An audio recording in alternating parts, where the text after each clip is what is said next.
Дал ушундай Нива үлгүсүндөгү унаалар менен эми облустагы райондук ички иштер башкармалыгындагы кызматкерлер кылмыштуулуктун алдын алуу жана болтурбодо жана мындан сырткары кызматкерлердин ыкчам иштөөсүнө шарт түзөт. Негизинен дал ушундай унаалардан 20 дана Ош облусундагы 7 районго берилди. Мындан сырткары дал ушундай үлгүдөгү унааларды Ош шаарындагы күзөт кызматына бүгүн тапшырылууда. Негизинен унааларды тапшыруу аз эми Ош шаарынын Борбордук аянтында өтүп жатат. Салтанат ички иштер министрлигинин катышуусунда өтүүдө. Ош шаардык ички иштер башкармалыгынын автоунаа тапшыруу эсебинде түзүлдү. Баяндаган милиция полковник Исаков.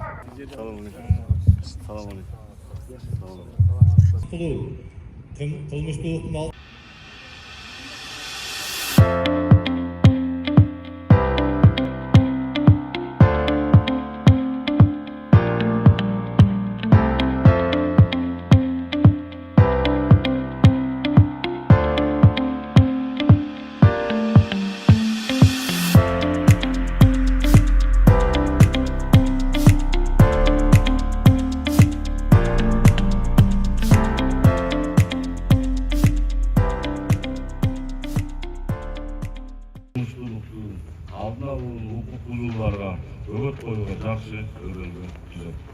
Сиздерге тапшырылган автоунаалар ошол аталган борбор аркылуу күн түн көзөмөлгө алынып элге кызмат кылуу тартиби катуу көзөмөлгө алынат эсептеште. Муну сиздерге айта кетейин.